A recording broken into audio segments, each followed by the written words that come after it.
hi everyone. Today I'm with Luo Yong Sheng. Yeah. He's my good friend, and it's very easy for all of us today because Luo Yong Sheng speaks very good English, so we can have this interview in English, which I think is the first time we do that on Farmer Leaf. Usually we. Hello, everybody. Yeah. So Luo Yong Sheng, he has in his shop, so he has a tea shop in the tea market, and he is the provider for the three HTs we have on the website. 2012 Lao Man 2009 Nannuo, which we have here, and 2005 Ban Pen. So today we can talk a bit about the story behind these teas and a bit more about aging storage condition. Yeah. Okay, so we're gonna brew that. So this is the 2005 Nannuo. Yeah. And so while 2009. 2009, Yeah. yes, spring 2009. Yeah. And while I'm preparing the tea, maybe you can tell us a bit more about this tea. Yeah. It's this tea is my father. He seek this tea with some friends. They share the same the pile of the tea, and he press with the friends in his friend's tea factory, and make 150 kilogram totally. Mm-hmm. So it's been sold a lot actually, because business is continued. Yeah. So it's just like private stock, maybe you can say so. Yeah. Mm-hmm. It's quite good quality with the environment of the tea forest. Yeah, they're quite good with the environment. We can easily taste the terroir. Is that Terroir. Terroir Okay. of the forest, the soil. Uh-huh. Taste with this cake. Yeah.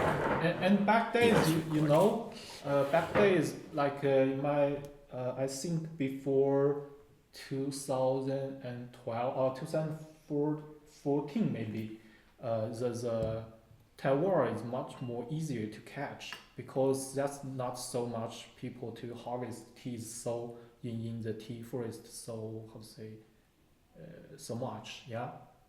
Before 2014. We can say so, because before 2014, that's not 古树茶 is not so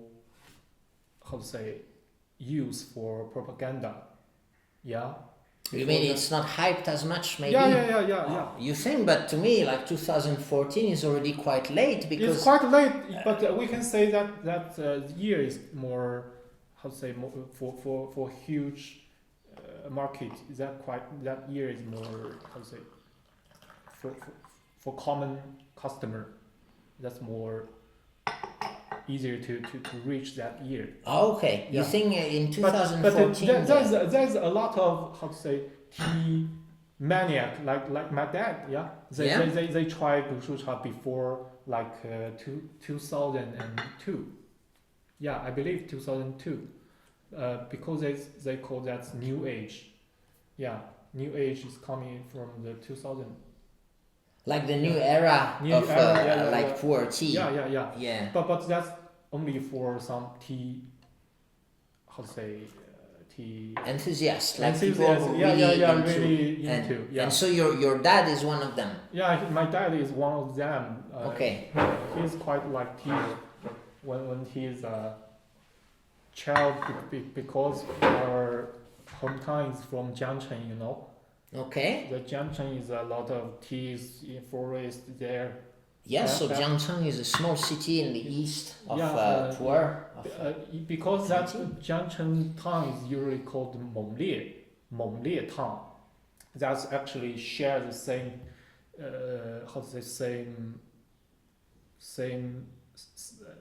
same fame with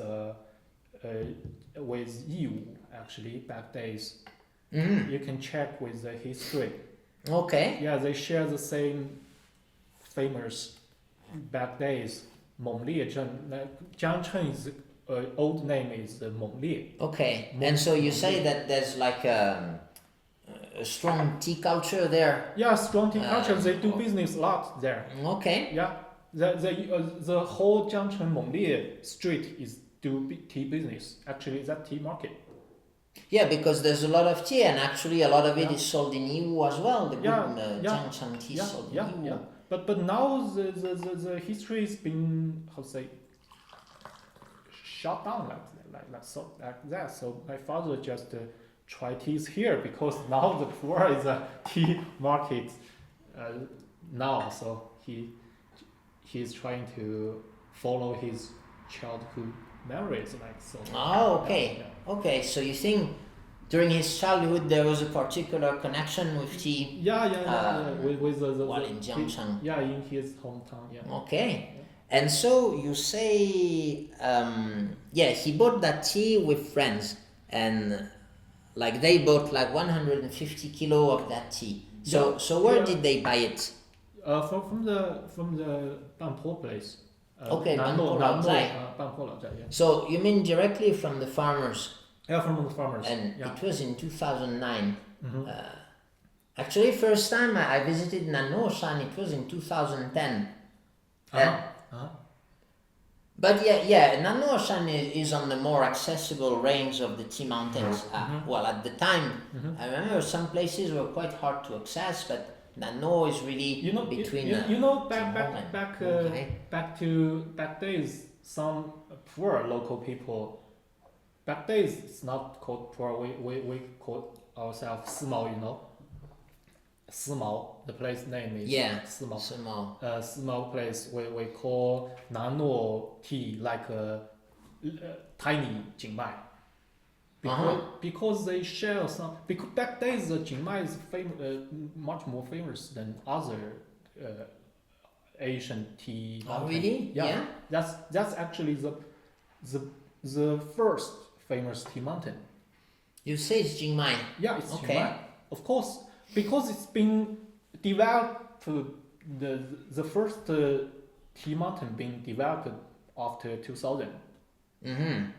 After 2000, it's the first place. Yeah, it's true that the Taiwanese, Taiwanese came to Jingmai early, from maybe 2001. And back days, Nannuo is not so famous than Jingmai, so they call Nannuo little tiny Jingmai. Yeah, to add some flavors. But do you think the tastes are similar with Jingmai? Their taste can be. We call some taste of the teas.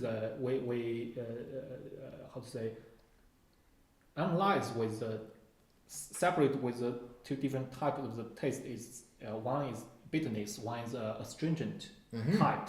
Into the two different types. Some bitterness like Bulang Mountain usually come with the bitterness taste, but the Jingmai or like Nannuo tea mountain usually coming from the taste of astringent.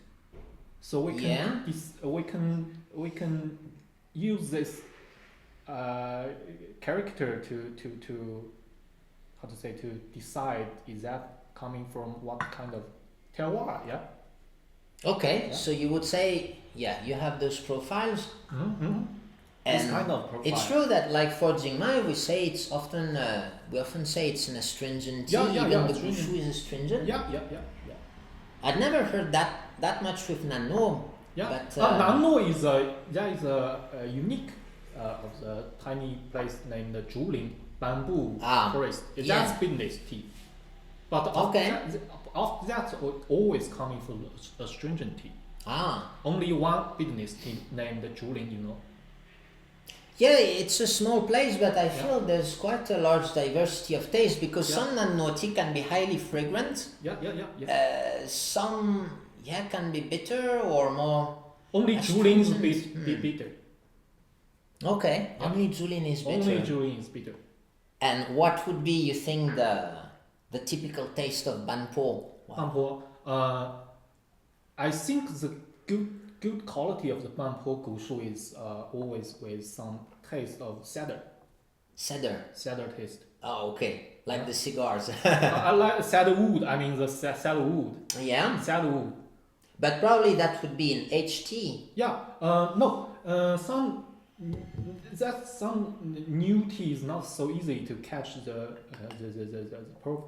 taste, but if you taste the cider from the Nannuo before, you can catch some cider from the Xincha, because you have experienced before in aged tea, but you can easily catch the cider character in aged tea, but for new tea it's not so easy to catch. But if you try the aged tea before, you can catch some cider in some new tea. Oh, Yeah. interesting. Yeah. Well, I'd love to pursue this tasting and try to get the cedar in young tea. Yeah. It's not something I had really Yeah, you considered. can. Yeah, fun because you have taste in aged tea before. That you can memorize in your brain. Yeah. So when was the first time you tried this tea? First time, 2012 maybe. Okay. 2000, yeah. And so how would you say it has changed over the years? Like, do you still recognize it? The cider becomes stronger. The cedar. I mean, back days, like 2014, 15, I can taste cider in some good weather, some dry weather. I can catch the cider, but now I can catch some cider for not so dry days. I can catch the cider. Mm-hmm. Yeah, it's become more, how to say, more easy to taste. Yeah. Yeah, it's definitely very woody and cedar. It has something a bit herbal as well, Yeah, herbal like a well, real yeah. herbal aspect. And in terms of imagination, like to me, it really tastes like the 1960s luxury stuff. Oh. Like you could imagine, like you have that in an old like Boeing 747 landing in Hong Kong, and you're in first class, and having this while smoking a cigar in the plane because that was allowed at that time. Yeah. And I don't know, it reminds me of something like that. Yeah. It's just an impression. Yeah. And I like to, when I taste tea, I like to work with impressions because sometimes I feel they mean more to people than telling about the fragrance. Yeah, because the fragrance connect with your memory, with your life. Yeah, it's coming with you smell something similar before, or imaginations smelling. Yeah. Yeah, and to me, that's what good tea is. It's like tea that gives you an impression, Yeah. like a piece of art, like you have the technique maybe, but you just have the feel, or like music, that gives an emotion or something. The music vibration is some physical action. Physical can make your body with the vibration to the same vibration can makes you mind to connect with your mind with the vibration of the music, with the taste of the fragrance. Yeah, that's connect with your mind, with your memory, with your life, with your whole yourself. Yeah. Yeah. So, but anyway, that's why we drink tea. But I'd like us to talk a bit more, maybe about the topic of aging tea. So your father bought this tea in 2009 directly from the farmer. Was it like a common practice at the time to buy from the farmers? In 2009. That's quite for him. That's true. He knows a lot of farmer after 2000 actually, but for some, but not so common for people doing those. Yeah, but he did that. But now a lot of tea businessmen doing like they do before. But back those days, not so much people doing things like him. Yeah. For him, he bought some quite good quality. want to own them whole of the whole batch. Okay. So he bought more, but for some not so good year or not so good quality, he just buy some samples like that for financial consider. Yeah. So Okay, so he bought that with the intent of just like collecting, yeah, like as a tea enthusiast, more like collecting. more than treating it as an investment, or I guess a bit both. No, because I opened the business, so I sell his tea like that. But for him, it's just his collection. Yeah. Okay, I Yeah. see. Yeah. Yeah. You're quite fortunate. Nah. And Yeah. okay, so you had this tea for the first time in 2012, so you've seen it aged. And who took care of the aging? So can you tell me more about how this tea was stored? The tea is stored by my dad, but he shared a lot of ideas with me because now I store with much. I manage the storage now. So. Okay, sorry, the camera overheated, so we're now back. We took advantage of this break to refill our kettle. Yeah, so you were talking about the aging conditions. Like how have you aged this tea over the years? My dad usually have the in his storing room. Yeah, he built a room to storage. Okay, he had a dedicated storage room, and so what were the parameters in? Parameter. Sorry. I think he told me his point like first keep out the light directly into the tea. Yeah. Mm-hmm. And appropriate ventilating. Oh yeah. So what do you mean by appropriate ventilation? Ventilation, like some people usually have some room with some windows like that. They have to open the windows like the air to directly to ventilate so much. You just there needs some.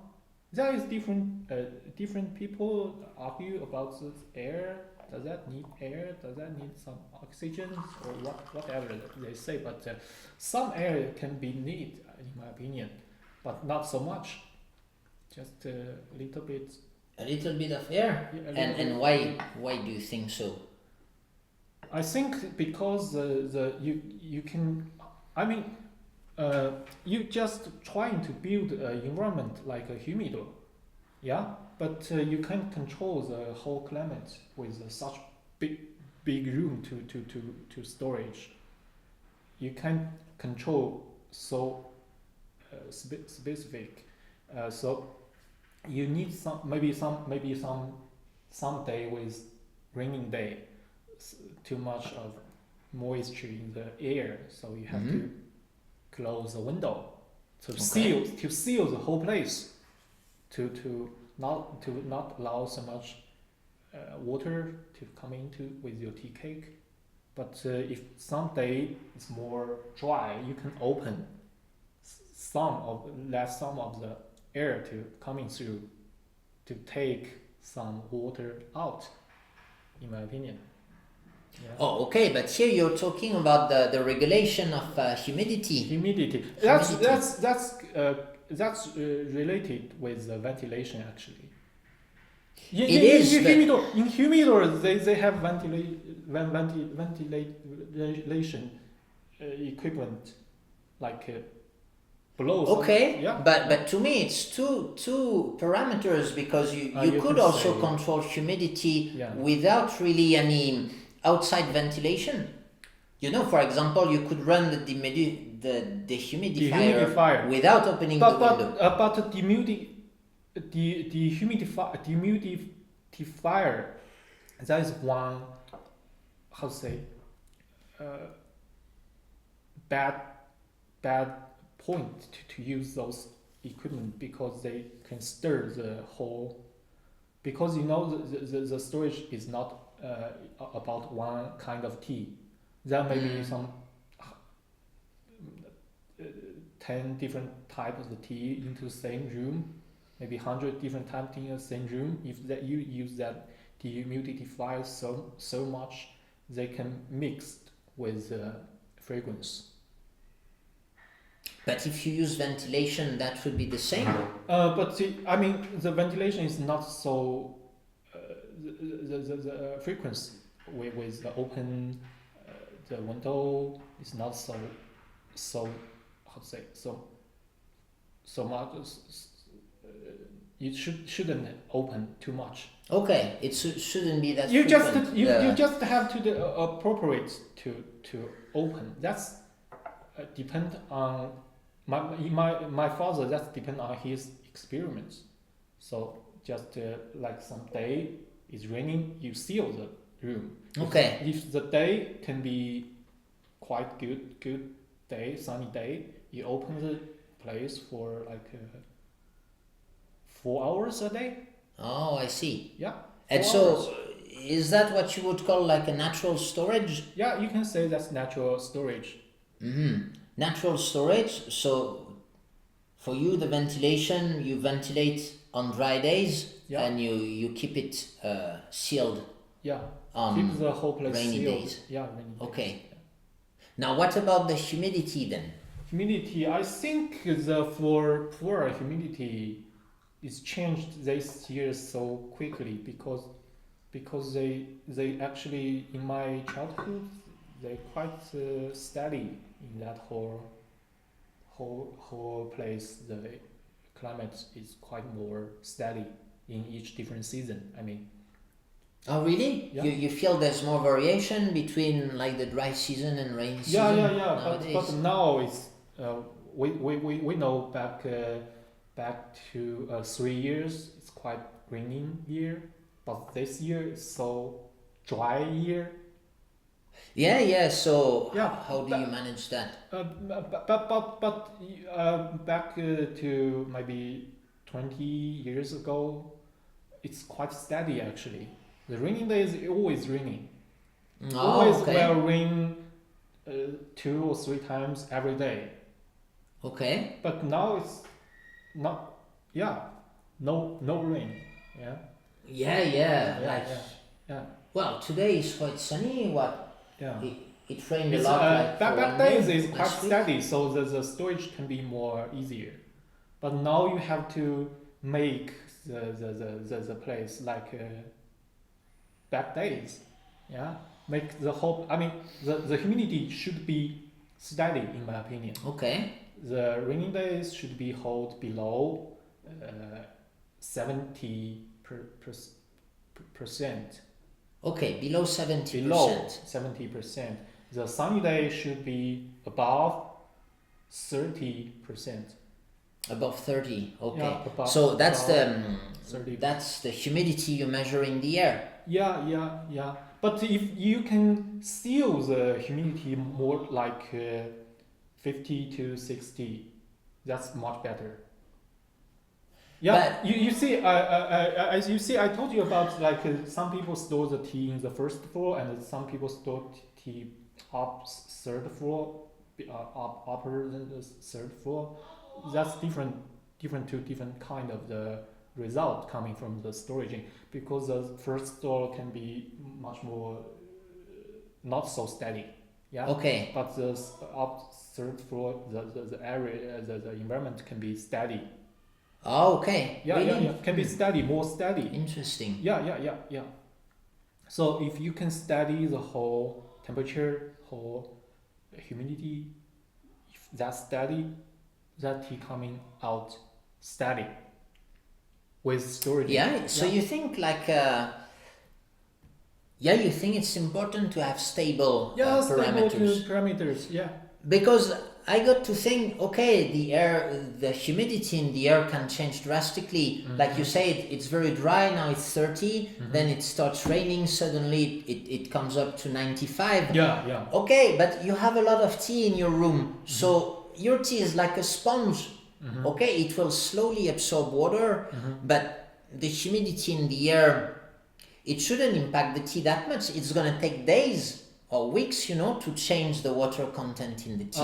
It can take maybe I didn't do the test, but I believe in some cigar some experience it can take months to change that much. Yeah, so I would takes tend to months. think that Yeah. those like daily variations don't have any impact on the tea, in my opinion. One day is not so big change, but for years, I mean that hundreds of days add up. Yeah, but these hundreds of days, they are mixed, like wet days and dry days, so That you makes get an average, you can you know. you can have the average, but how can you say you didn't do the record? So you should do them. I do that. I have Okay, the so you have the record. I Show have me the record. records. Yeah, I can show you the record. Yeah, because I know you have your yeah, Bluetooth. I have my humidity. Let's have a look. What's the the- humidity in your store right now? Yeah, the corner of the room is now is 60 percent. 60%. And So the can we get temperature- maybe like a yearly? I can do this weekly and do Okay. monthly. Yeah, you can see the higher. Yeah, but The highest is 69. 69. Yeah, the lowest can be 60 because it's Okay. and this day is the rainy days. Yeah, you know, this days rains a lot. Yeah. Yeah, but you're taking this in the air. It shows that the air is very stable in your shop. Yeah. And it's not even the air inside the cardboard boxes I because have the box. I have the box. you have it inside the box. Inside the box, the bumpen actually bumpen. Oh, let's check. You can see it's much more steady and lower. It's interesting that it's lower. Huh? Lower. Why would it be lower than outside the box? Inside the box. Okay. Yeah, inside the box of the. Yeah, it's much steadier, and you can see that the temperature inside just varies by 1 degree, even between day and night. Yeah. That's crazy. That's crazy. So, would you think that the quantity matters when storing tea? Quantity matters. Because if you have such a stable temperature, it's because you have lots of tea in your tea shop. Yeah, I have like more than 2 tons there. 2 tons. Yeah. Yeah. So that's a lot of mass, and it means that even if the outside temperature changes, the temperature inside your tea shop will be stable. Steady. Yeah, more stable. Because you have lots of mass. Yeah, they like sponge. You say. Yeah, they can have some buffer function like that. Yeah. It's like a huge sponge. Yeah, like your whole tea shop is a huge bovida pack. Actually, that's if you have a mass of the quantity like those, you can store much easier to consider that much. But actually, I want to say for like very low or very small quantity, like maybe cakes, maybe 1 cake, 2 cake, you can use seal bag easily. Maybe if you don't. Makes you feel so secure with the seal bag, you can use double seal bag. Yeah. So how do you use the sealed bag?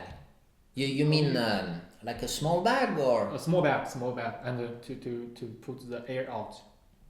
You mean like this one? Yeah. Okay. Yeah. So that's a mylar bag, and the mylar bag. So the inside is aluminum foil. Yeah, aluminum foil. Yeah. And so. Yeah, that's what I like to use. Like we send the tea, like your cake. Like we shouldn't let it in the air like this. That's steady actually. Yeah, it's very steady. Very and steady. Actually, I tried with one of the Bluetooth. I have like the Bluetooth stuff like this, and it's also very stable. Very stable. Now, of course, the temperature will change. But the humidity didn't change too much. Well, if the temperature changes and you have no bovida pack inside, the humidity in the air will change because you have the change in temperature. So you have what it's called like adiabatic pressure or something like that. Yeah. Like if the temperature drops, the relative humidity increases. Yeah. But it doesn't matter because there's not that much air in the bag. Yeah, because So the air is volume of the air is is a how to say steady mass of the air there, so you can Yeah, only consider so the temperature. there is no problem with condensation Yeah, condensation. because there's not enough water in this air Yeah. to even form one droplet of water. There's nothing. That's nothing. So, but to me, I would say the second reason why I like using these bags is because then each cake gets its own environment. Yeah. Like you just mentioned that you should avoid like too much ventilation because not too much. you want to avoid maybe too much contamination of the aroma. Yeah. But I would argue that it's unavoidable if you store all the tea in a room, they will share a common aroma. No. I usually put the same year, same. I manage the place. Okay. I didn't just put them how to say random. Okay. Yeah, I manage the place. They holding like a 熟茶 into the place. Some 生茶 into a place, like some aged into a place, not so aged, like new teas, some place. Yeah, I didn't put them so close. Yeah, to each other. Okay. Yeah, and anyway, when they are in the cardboard boxes, they are still, like we saw in the data you showed with the temperature and humidity, they are even more isolated in their own cardboard box. So, and with the bamboo, the tong, and the wrapper of the paper, yeah, this helped a lot. Yeah. Okay, but time is running. I think you have things to do soon. But as a last question, like, okay, you store tea. You have 2 tons of tea in your shop. Unfortunately, most of our customers and our viewers don't have 2 tons of tea in their living room. Maybe they will do. Maybe they will do later. But usually they have a smaller collection. So, what recommendation would you give them to store their tea? I think that seal bag, you have to use a seal bag first, and secondly, you just don't put so much with older taste things. To maybe some people use some hand cream, use some perfume. If you take your teeth out with the seal bag, you have to wash your hand, make your hand not so much smell in your hand. Yeah. To take the tea, because the teas can be it can be contaminated by lotion and perfume or some cooking smell, or maybe some odor, any kind of odor. I know that because I have friends in France. I give them tea, and they put them in their kitchen cupboard with all the spices and stuff. Contaminate it very soon. So you have to keep the odor out. That's with true. any ways you help to keep the odor out and keep.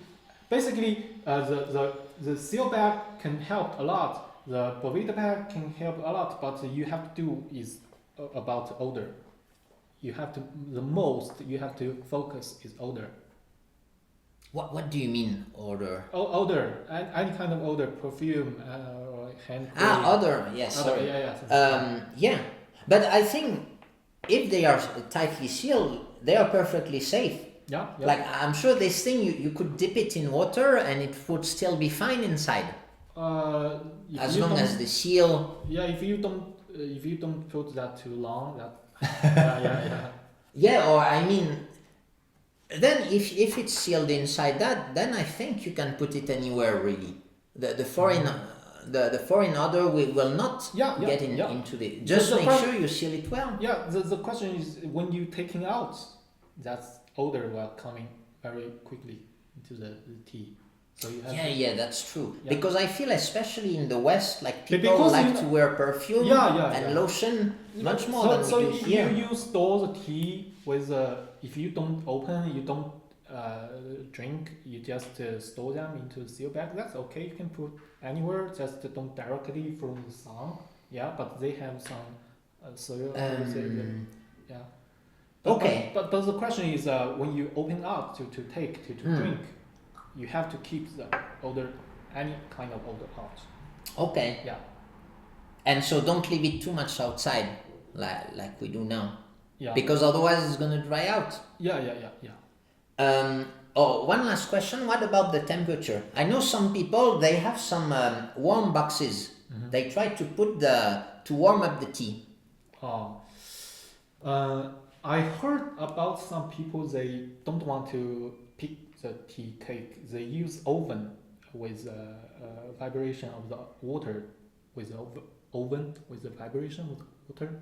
Really? They can make the tea into each leaves, separate into each leaves.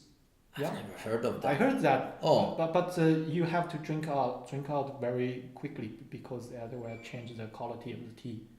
Yeah. Okay. Yeah. But I was thinking just more in terms of long-term storage. Like some people like to heat up Oh because they think it's gonna age faster. That's not a recommendation. Why not?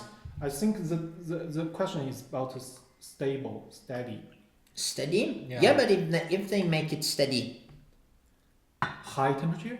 well, not very high, but like like maybe 35 degrees 35 Celsius instead of like 20. In Puerh, I mean, my experience is based on my daily life. In Puerh, the highest indoor temperature cannot reach 35. Cannot. Yeah, but that's why they make a hot box. It means like a small oven. So I you could didn't say. have the experience like those. Yeah. Because theoretically it should speed up, the enzymes should work faster the higher the temperature if you don't go too far. I know some Wuhan, Wuhan, the place in China is quite a hot place. Mm-hmm. Yeah, they have customers there. They drink teas. They like to drink some with herbal taste. They store teas in Wuhan. That herbal comes more soon. But I'm not so much a herbal taste. I prefer some natural taste, some fragrance of the flower, some fragrance from the wood. Yeah. I don't like something like too much herbal. I don't like those. Okay. So, yeah. But this one is very woody, like you can really feel it coming back with the retro olfaction. Yeah. It's really interesting. Okay, so what advice would you give for people to better enjoy this tea? That 2009 Nannuo.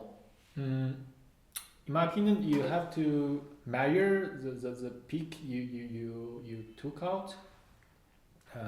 Maybe 8 gram. You have to measure. You need to weigh the tea. To weigh the tea. Yeah. 8 gram, 10 gram each time, because some people usually took too much. Yeah, like I did here, I think. Huh? Yeah, maybe that's strong. Yeah, but I mean, you can try any gram, like you want to try. Mm-hmm. Find 1 gram. Like in my opinion, I like 8 to 9 gram each.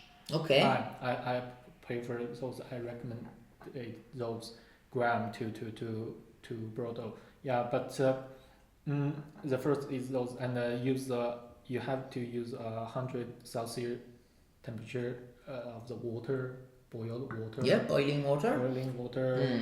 Yeah, and we say that the mother of the tea is the mother of the tea is water. Yeah. The father of the tea is the kettle you're using. Yeah. The material of the kettle you're using. So if you can use a water, some good quality of the water, and some good quality of the kettle you're using, can make the tea taste much better. Yeah. Okay, yeah, I feel that's an interesting discussion about the water quality, and we can keep it for another video another time. Yeah, we can. Okay, so that's about it for today. Thanks for this introduction, and if you like, we can have more videos in the future discussing different topics. So it was Luo Yong Sheng with us, and I hope you will enjoy his teas. I think that 2009 Nannuo is especially really enjoyed by our customers. So thank you for watching and see you later. See you later. Bye bye.